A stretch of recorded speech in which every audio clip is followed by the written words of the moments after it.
Uh-huh.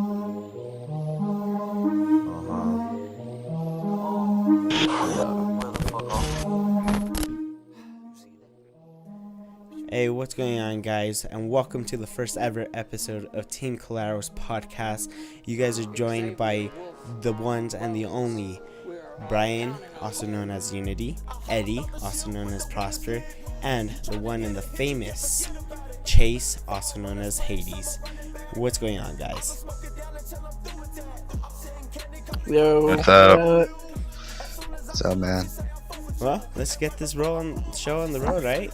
First things first is CWL New Orleans. How did you guys think that one played out? I don't know. Like for me, it went pretty much as expected. The only really thing that I was very surprised by is Optic placing 7th, 8th. Thought they were gonna get 3rd, 4th, or 3rd or 4th there. They actually placed They 9th, played 12th. Yeah, 9th, Oh, 12th. I meant 9th, 12th. I was looking at their champs run too, and like AW or some shit when they play 7th, 8th. Yeah, that was ridiculous. I was like, I knew that TK was gonna take it, but like, I did not expect Optic to be that low. And I mean, honestly, their video that they put out, what Foreman was saying, was like he was giving some hints, and I mean, you don't know if they're gonna drop someone or if they're gonna like trade someone or how it's gonna go.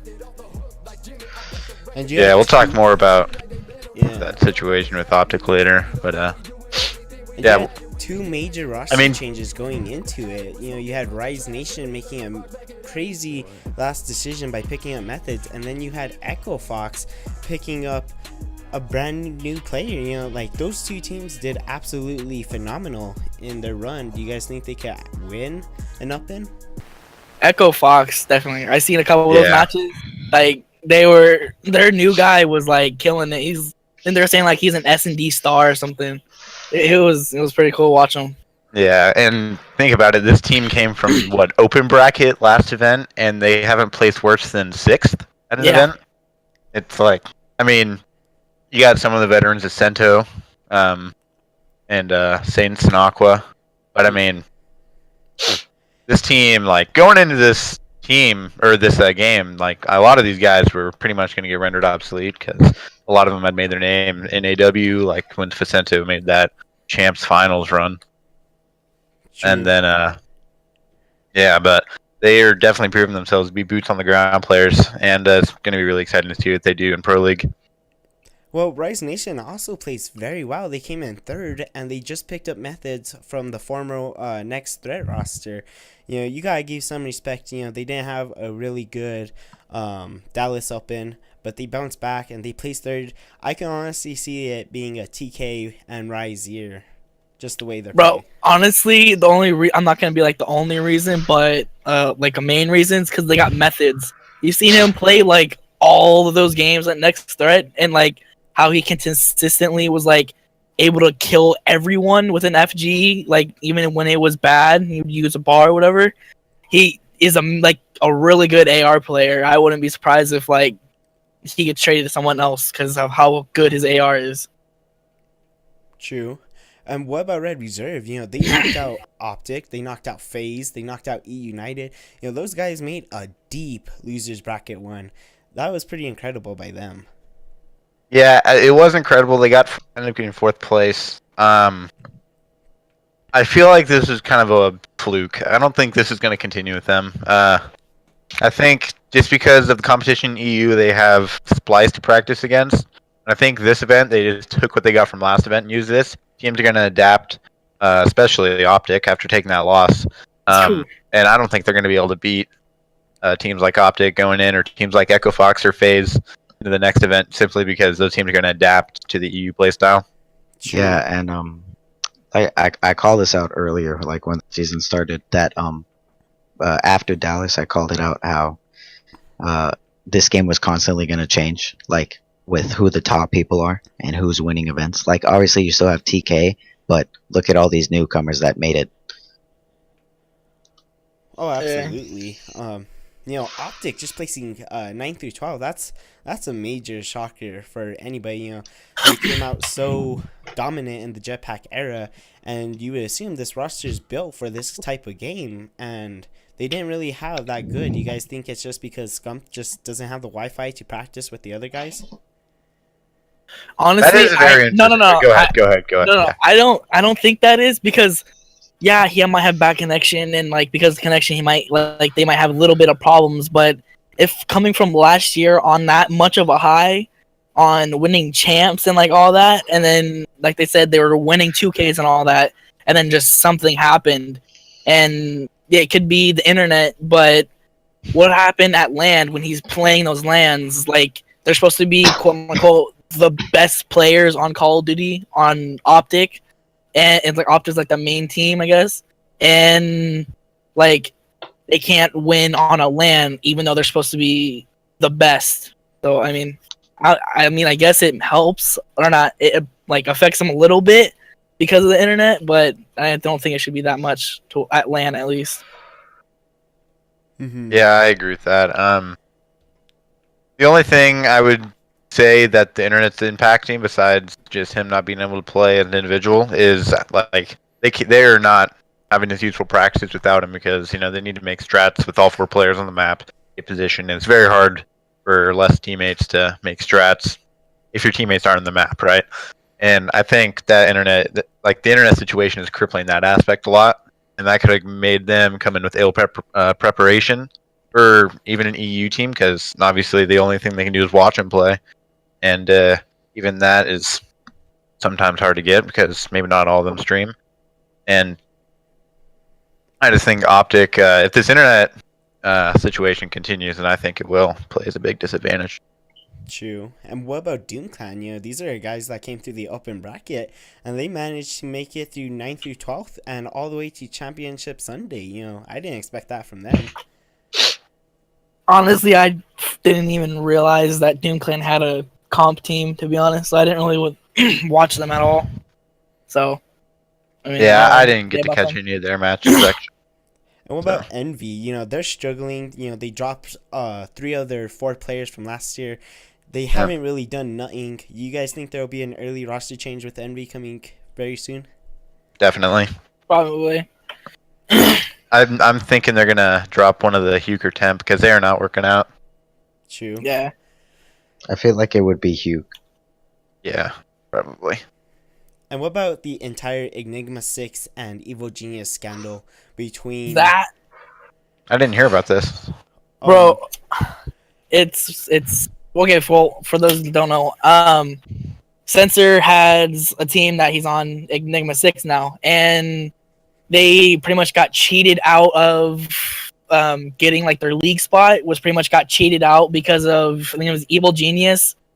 MLG went behind Enigma 6's Sensor's team back and gave them like PS4's monitors and all that is what everyone's saying. But Sensor's saying how did they get them when it was like 2:00 in the morning when they have a match at 10 and they had GBs posted at like 5:40 and they would only sleep for 4 hours on what he was saying was like one of the most important days. And they were just like Sensor and his whole team is pretty much saying that they got cheated out of the win because of what had happened, and MLG kind of went behind their back. Yeah, so but that's pretty much what happened. How can you say you feel cheated out of your victory when Face Sensor openly admitted that they were playing the same team because they just didn't feel like finding another team to actually waste an hour of their time? They were playing the same team day after day to get them these 5 easy wins, and MLG caught them for cheating. They deducted over 140 points from Face Sensor, and they were so close to making it. But if they were never cheating in the first place, they would have that spot right now in the league play. Yeah, but also Sensor, what he was talking about was he actually had like proof of, on one of their Twitters, it said, I think it was like Nameless something said, he won't give me my armrest or something because someone on their team, I don't remember who it was. He's like, he's not giving me my armrest.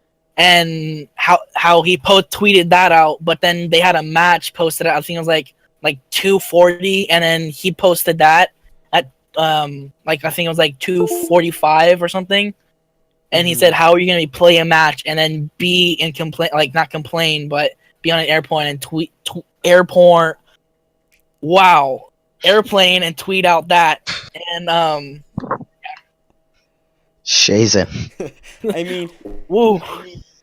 should Evo Geniuses be allowed to compete in the Season 1 league?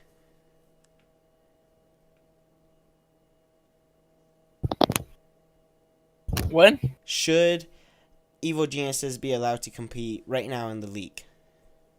I said yeah, actually. Okay. I would And so.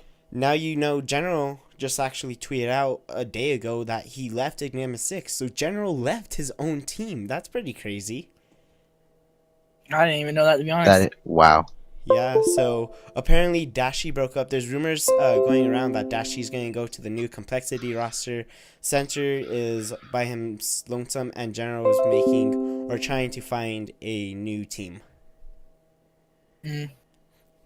Can we also talk about what's going on with Proofy? Like, what do you guys think of Proofy?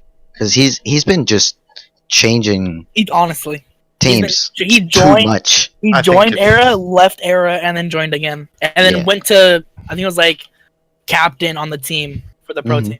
And constantly, he's always tweeting out, "Does anybody need a 2K? Does anybody need an AR for something?" Like, he doesn't have like. I mean, to be honest, I think the returning pros that want to come back in the Call of Duty scene, I just don't think they have the drive. I don't think they have what it takes as of right now to make it. You know, how everything's so competitive, they just don't have the drive to push themselves to compete with these higher teams. I think those older people at least should just like like do like money eights or like any of that, and that's like a way of getting money, and you can do that. And then if the pros want to play, they can like trade in or something. I don't know, just something like that at least, so that they can still play. That's because they're coming back for a reason. I mean, yeah, the game's fun, so you can play the game, but you can also win money off it. So, can you guys explain to me real quick, what is GGEA Orange and GGEA Blue? I know Orange is the old ALG roster, but how are these two teams allowed to compete when MLG strictly says an Ori cannot put two teams in? Well, I don't know. That doesn't really make sense to me either. Yeah, because it's like the Optic and Optic Nation deal back. I think it was AW, and they couldn't have both the rosters, or like maybe it was BO3. I think it was It's confusing because if it's the same rules, then I can't see a world where they would be able to do that.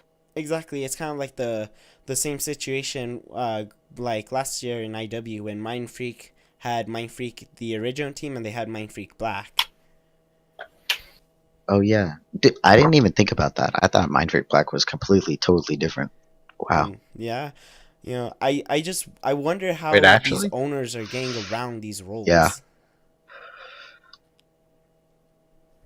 Yeah, I can't really elaborate on that one. I mean, it seems a bit fishy because if it's the same rule set, they shouldn't be able to do it.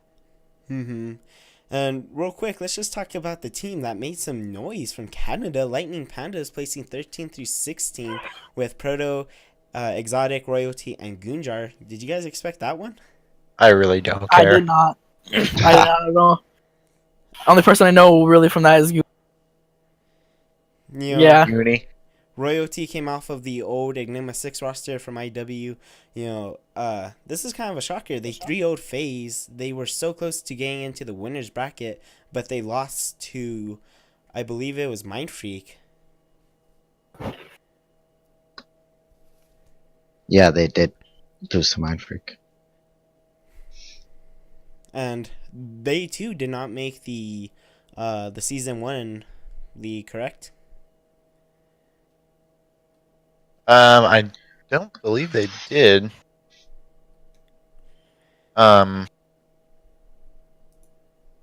on, I'll check on that right now. And out of CWL NOLA, which team had the worst poll? Which poll had what poll was the poll of death? Like the hardest? Yeah, what was the poll of death? Okay, the hardest pool. The hardest pool. Damn. I gotta look that up. I gotta go back. Play. An event. Hang on. Whatever the For like Pool D. Yeah, I was just gonna say Pool D. I did not Let's see see. E United making out of Pool D. I have no idea how they did it. It kind of blew my mind. Yeah. I'm gonna disagree. I'm gonna go Pool C Pool C? because you had all teams that placed top 6. True. Yeah. Yeah, but you have Splice that placed second in Dallas. You had E United, which Well, yeah, placed, what they placed this event? This event. Yeah, Yeah, 9, that's true. 12. So you say They weren't a C? threat this event. I think it's C. They had 3 teams that placed top 6, Group C. Okay, well, coming into the event, the most The hardest group coming in was Group D, but it ended up being Group C. Okay. And let's just all agree, Pool B was the most easiest pool for Optic. Envy ain't playing to their hell yeah. strengths. Vitality. They only dropped to 1 map. Yeah, you know what I mean. Epsilon, these are teams Optic should have easily won, and they kind of struggled at the beginning versus Envy, and the same with Vitality. I think they need to work on coming out strong. They 3-0'd Envy. Yeah, but they were all close games. It came down to the nail biting. Fair enough. Yeah, they dropped a map against Vitality, and then they 3-0'd everybody else. Which, let's see, that group had a 9th through 12th placer and a 7th through 8th, and that was the best it got. I mean, that's not bad, especially coming from a European team. I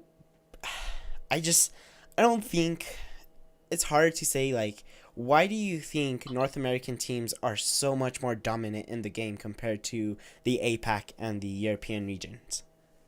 I think it's because they're paid more in North America compared to other regions, and they're doing this as a full-time job versus EU guys that maybe are doing it as like on the side, and they have to work a job as well to pay the bills.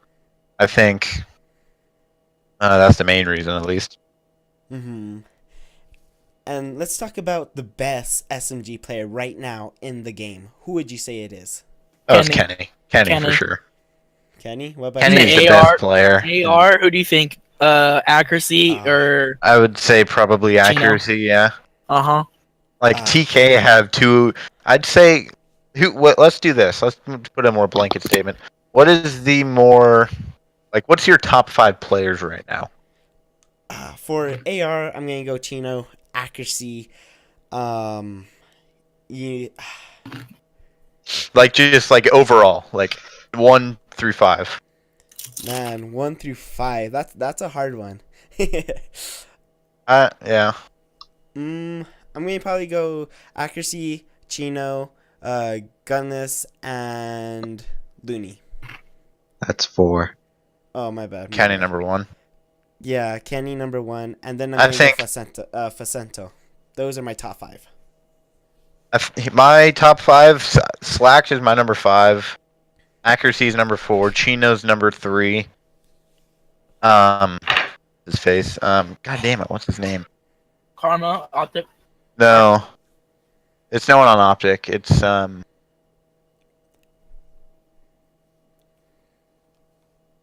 Octane. JCap. Sorry, yeah, JCap's number JCap. 2, and then Kenny's number 1. Luminosity threw away that S&D against Team Caliber. They made so many stupid decisions on their part. You kind of as much as I love the Tcal victory, that Luminosity had that championship in their hands. I mean, first off, how do you allow a 1v3 when bombs are already down? You have 3 guys up. All you had to have done was just look at your back, and you would have had an easy time picking off accuracy. There was no need for that pile up. It was just easy kills for accuracy. Yeah, it really was. Accuracy did a lot of good things. It seems like in both these finals, in the last 2 events, accuracy's been the guy to step up and clutch up the S&Ds to actually win them those maps. Because you remember he had his 1v4 in Dallas. True. And then he had a couple 1v3s and a 1v2, I believe. And then here he gets a crazy 1v3 clutch that he shouldn't have won that arguably ends up winning them the tournament. Very true.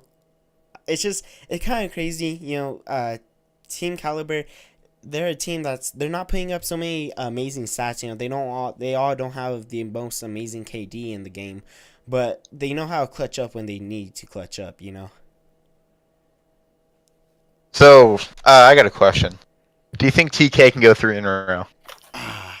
100% yes. Yeah. If Optic doesn't shape up, then yes. They're gonna have 2 Not a weeks of doubt in LAN my mind. practice, Follow-up question. Who do you think what team has the best chance to beat TK? Because we just saw Luminosity Rise. basically do it. They were so close. Rise. So what team, you can even include Luminosity, what team has the best chance to beat TK going into the next tournament? Ooh. I'm still gonna Honestly, say Rise. Rise? Yeah. I don't know.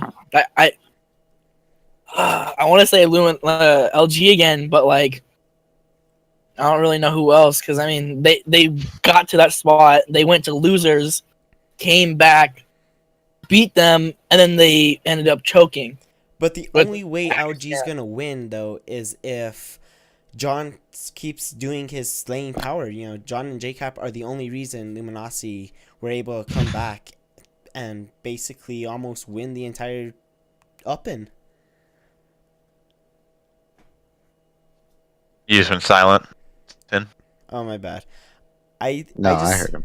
I just think Rise Nation has the potential. You have TJ Holly. He was amazing when he was competing in AW. You have Looney. He's been around. He knows how to pick off these players. He's deadly with the sniper. You have Methods. He's an outstanding slayer. And you have Gunless, who was dropped. I mean, not dropped, but came in. And all 4 of those guys were just so powerful. Yeah, I know John's really good. I was watching him in this tournament. He had some melts, like ridiculous ones. Oh yeah, John is definitely that's actually, I'm sorry, my top 5. Instead, I meant to say John instead of JCap. Yeah, John is just woo. He's got some snaps. Yeah, that dude has, and he was even good in IW. He was carrying Envy. Remember the United match where they came back on Uplink? Yeah. John hard carried the fuck out of the dude. Honestly. It was insane. It was crazy. It was one of the most amazing things I'd ever seen. Unbelievable. Well, now that we finished off talking about No, hold on. I have one more. I have to ask you guys a question. What do you guys think about the? I think it was TK and LG on Hardpoint St. Marie. Whoa. Ooh. No. Hardpoint Docks. It's Hardpoint Docks. Yeah. That was arguably that was the best game of Hardpoint. Everyone is saying it was ridiculous. Yeah. It honestly So back to I want to go back to that question. Best team to, like, the team that has the best chance to beat TK. And if you think about it, it's got to be Red Reserve. They haven't played TK on LAN yet, and their LAN performances have only improved. Yeah, they did. They played Red Reserve, and TK were in the same pool for Dallas. And although... Yeah, they were. I was looking at the brackets. Shit. But they've only played them once, and TK beat them. But it was close. TK beat them 3-2. It was a 5-game series. Yeah. Yeah, and the only reason TK won is because... of all the bomb threats that happened at Dallas, they had to replay. Oh yeah, that was that match, huh? Yeah. Mm-hmm. So, Dallas could have turned out completely different. It could have, and I think Red Reserve has the best chance to beat him going into the next tournament. True. Wow. Haven't played them on LAN, and they're an EU team, so they're not going to play them online or at Pro League. True. But the next Open is in Atlanta, and that's where TK is located at. They have all the fans supporting them there. That's their turf right there. I think they're going to come out even stronger than before. Oh, yeah. You think it's happening? You think they're going to go 3 in a row? Possible. I do. I honestly could they go for the record? What was EG or Cole EG's record of most in a row? I I have no idea. it was I'm incredible. looking it up right now. But I honestly think TK couldn't do it, especially in Atlanta. I agree with you. I think TK is definitely the favorite going in. But I think this dark horse that really could win this tournament is Red Reserve. Because if Red Reserve can beat TK, tell me another team that's in good form right now. We've seen 2 different finalists outside of TK, both completely random that have placed poorly at events prior or events after. Oh, What's happening? Like, it's going to be a completely random team in the finals. I think it's either going to be Red Reserve or FaZe. I think, no. or Echo Fox might have a chance, but it's going to be really tight between those 3 teams. I'm gonna go Echo Fox. Echo Fox Red. You know. Yeah, I don't think FaZe is ready for finals yet. I think they're a bit young as well. You know. It's going to be tough for them to really mature up. Yeah, I feel like E United, they might have a good chance, but they can't lose, especially in the winners bracket. As soon as they lose, they just lose all their momentum, and it feels like they just can't win. And after that, Yeah. So I'm seeing here that the Coley G lineup at a time won 4, 5, 6 tournaments in a row at one. That was their longest streak of tournaments. They ended up winning like 11 or 12. Actually, more like 15, 16. I'm not gonna say Team Calibers. So do you think TK could even compete with 6 in a row, or do you think they're going to cut short before that? It's too early That in would the be season to dream. tell. That would be the dream. Yeah, It would be the dream. I think they'd be the best team of all time, right? Yeah. undoubtedly. But I mean, it's a stretch. It really is a stretch. it really but is. You got Yeah. yeah. But anyways, enough with the CWL, and let's talk about some stuff that's happening within Team Collateral. First, well, as you guys can all tell, we're bringing brand new series to our YouTube channel. One of them is going to be a top 5 plays, edited by Prosper. So tell us about that, Prosper. Well, it's I got the beginning. I'm working on an intro right now, Okay. and then I just gotta edit it. We gotta commentate, and then it'll be out in like 2 days once we commentate, Okay. which hopefully will be next week. And the cool thing about that is, how do we do it? We'll get all the top 5 plays or the top 2 plays from every episode, and we'll put them in a special video, and the winner will get like some free grips and stuff, right? That's how we discussed it. Oh, yep. Yeah. Yeah, that's pretty cool. We also have this brand new podcast. This will be coming to you. We haven't worked out how many times a month or however many we're going to be doing of this, but this is going to be hopefully a regular series here on Team Collaterals. On top of that, we're still going to be releasing our montages, and we're bringing a brand new series, and it's going to be. Did you guys watch like the Call of Duty Insider videos that they did for like a month? Yeah. Well, it's going to be basically the exact same thing, but it's going to be Team Collateral's Insiders, where we'll be breaking down everything that has happened within the month of whatever. Mm-hmm. Speaking of the comp team, how are you guys doing in practice and stuff like that? I'm practice. I mean, we got our 4 recently. We finally got that all situated and all that, where we got our practices scheduled. We've already had 2 practices, and we were gonna practice today and have scrims, but almost every scrim that we were trying to go against and like play against ended up backing out. So we had to move those scrims. They didn't really back out, but they had to reschedule. So we didn't really do anything besides we played GBs, but I mean that wasn't really doing anything. And then we have our practices mainly of like 2-3 times a week, and then we play on the weekends, obviously, because everyone's able to be on. And then that's pretty much what we've been doing and what we said that we were gonna do. And how does the team look as of right now? With our current roster right now, I mean, we've been playing actually really good. I think on our team, like for just GBs and stuff. I think we've been doing like right now we're like 12-8, I think. So it's okay, but it's not the best. So I mean, we're still getting better by the days come, and we're trying to get to the top of the GB page first of all to get our name out there. But we're gonna try and get there. Mm-hmm. And a brand new roster. You guys just picked up the fourth last week sometime.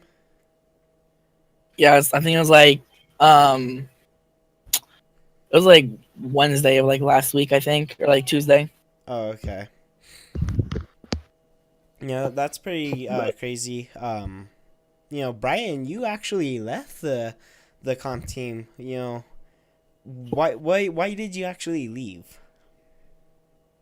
The game was just not getting. It was just stale at that point. I had gone into it coming out of Counter-Strike, and I was missing Counter-Strike, and I wanted to play that more. And started being lackadaisical in practice and stuff like that. It was just going downhill, so I decided it'd probably be better for the team and shit if I backed out.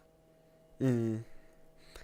And there was some major downtime with the team. The roster came in with Hades, Prosper, Unity, and Parker, or Titan. Titan and Prosper both got dropped during midway. You guys picked up Titan again, and then you guys dropped Unity. Do you guys think this will be like the final roster change of the World War II season? Me personally, yeah. Because once we have this team, I have no intentions of dropping anyone. Yeah, we like go through stuff, and like sometimes someone can't get on at a time, so he gets on later. But then that means that's just taking time away. But I mean, honestly, I have no intentions of dropping anyone, and I mean, everyone team likes to play. We like to play fours. We like to get against people, go against good people. So I mean, we're pushing ourselves. We're trying to get to the top, like I said. But yeah. Nice. Before I also forget, Team Collateral just also got a brand new general manager, which is right now in this podcast with us. That is Eddie. He is our brand new general manager. So, what do you think you could do to improve Team Collateral, Eddie? Well, first of all, it's good to be general manager. Very thankful for that. But I'm just working right now on like back the scenes. Like, how do I say it? I'm just working like stuff on the background. I'm trying to, create new ideas to put on the YouTube channel. Mm-hmm. Just doing little stuff. Yeah. And we were so close to discussing. Oh, okay. Eddie, you've edited a couple what's it called montages. I know you got a couple out. I know you got one. Then we put out another one on our channel. I think it was like talking about, or I mean, if we haven't put it out, it's getting edited right now. But it's gonna be out, and talking about our pro team and like all that. So I mean, yeah, we'll get that too. Yeah. Yeah. Definitely. Also within this month, we had a deal with another team that wanted to give us their PS4 Call of Duty comp team and their Rainbow Six team. Unfortunately, they just didn't have the competitive knowledge we were looking for. They kind of seemed a little bit sketchy, if we could all agree on that, right? Oh, 100%. Yeah. What was this? Conversations. You were in the chat at this time. I don't know why, because they didn't add you. Oh, I think actually Unity was. Oh, he was? Oh, he was in there. But like, I had a couple conversations with them, and they had no knowledge. I asked them what GBs are, and they said I don't have a rank, but you play, I think it was like 5 or 6 matches to get them like a rank. So it's not really that hard. And then. And these guys, do you talk to them for what? From Twitter, and we found them for a scrim. But, okay. Well, actually, they came to us just asking, if it was okay if they wanted to merge, and give us these teams. Eddie took actually the lead and setting everything up, so good job on him. He actually got everything down to the point where we just needed to make that deal, but it was just really sketchy. Yeah. But yeah, I was asking them like easy questions and they had no clue. So I mean, I don't believe in them really. And would you say that's the problem? Like, we had a team scrim last weekend with another organization that claimed to be a competitive team, and they had absolutely no knowledge on how to play a competitive Call of Duty match. I think that's a real problem because we're trying to grow and we're trying to get our name and our brand out there, and it's just hard to get our name out there when you have so many sketchy teams just saying they're a competitive team and they have no knowledge. Yeah, it's ridiculous. So, moving away from that a little bit, back to like the competitive COD standpoint, what are you guys thinking of kind of the overall growth and like maybe viewers coming back for like the COD esports scene as a whole? I mean, if you want to take from what Nate said, Call of Duty struggling. They said in the viewership, it was kind of down on their Twitch streams, but I think that's just because the bigger organization with the bigger fan bases are getting knocked out a lot sooner in the competition.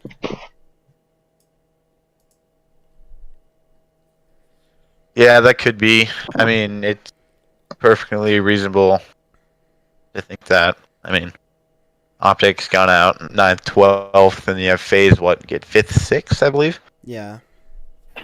Yeah. No, 7/8 actually. Was it 7-8? Yeah. So yeah, I mean, it's going to be a surprise that these teams are, or that these viewers are going to be leaving us. Those are the two biggest organizations.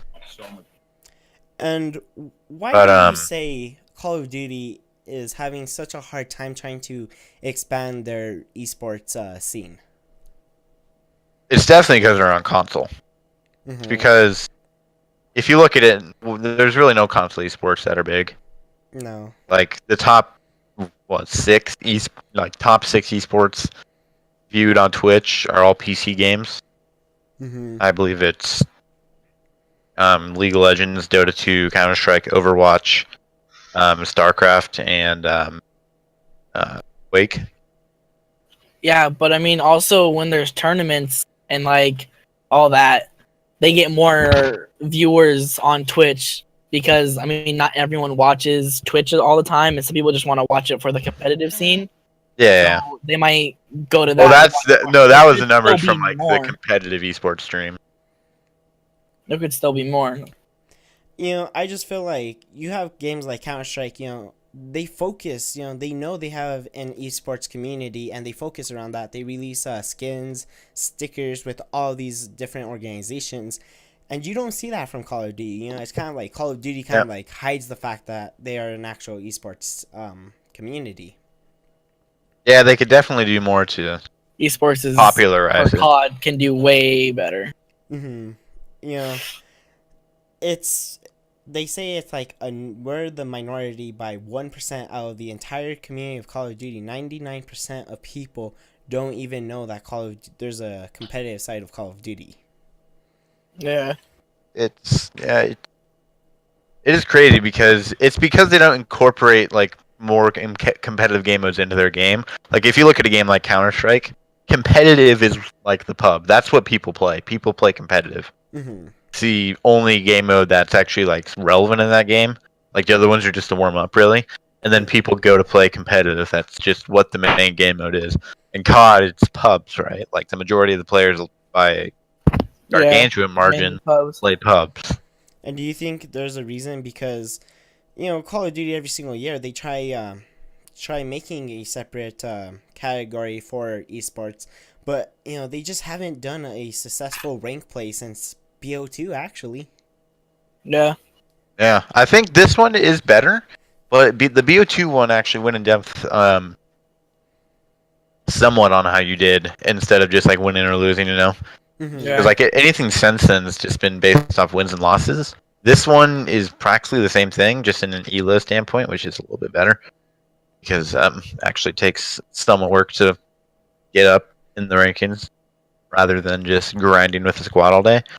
True. Do you think it's a good idea for right now, as it stands, you can only play 2 people in a rank play unless you do a glitch, but should you be able to play with your entire squad in rank play? Yes. Yeah, oh yeah. Already.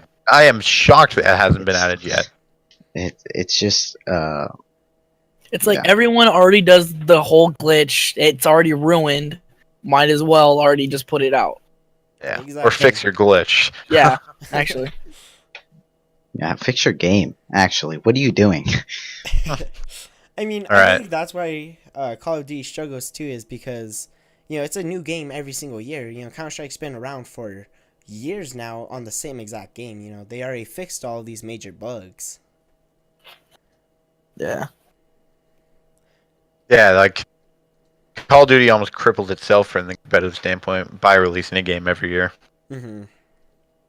And especially going to jetpacks, that oof. Yeah, that really killed the viewership. Mm-hmm. Oof. That was bad. That was a real bad one. But So, straying away from more of the negative side of things, what is your guys' best roster that's ever played? What do you mean? Like, what do you think the best roster of all time is? Wait, okay. What roster or what could have been a roster? What roster? Like, what roster that actually went to tournaments and did stuff? I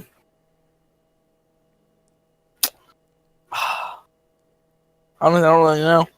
I'm gonna actually say the Furuko Impact, which later turned into Complexity. The Complexity roster is so dominant for so many years.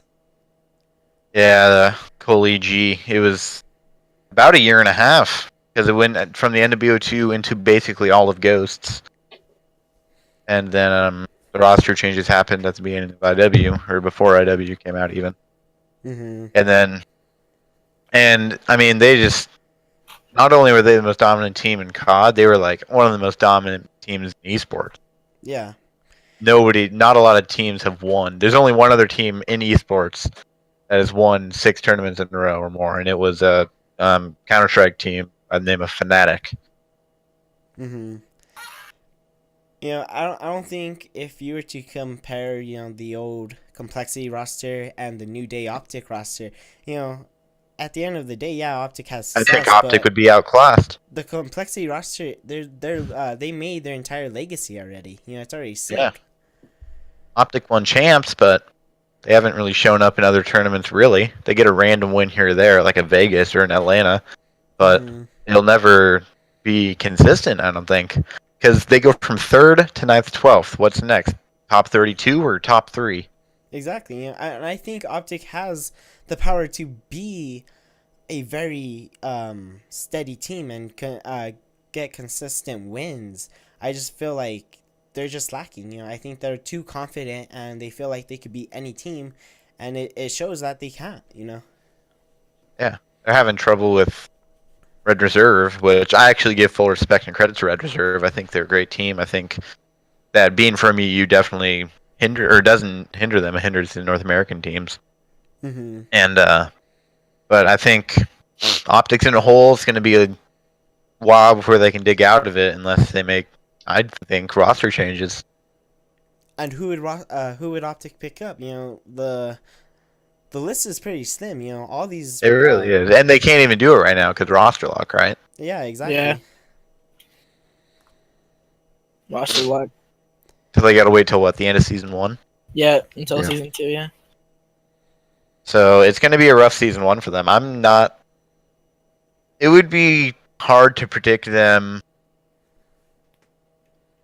maybe initially making winners bracket. Yeah. I could see them going straight to the losers bracket. Very true.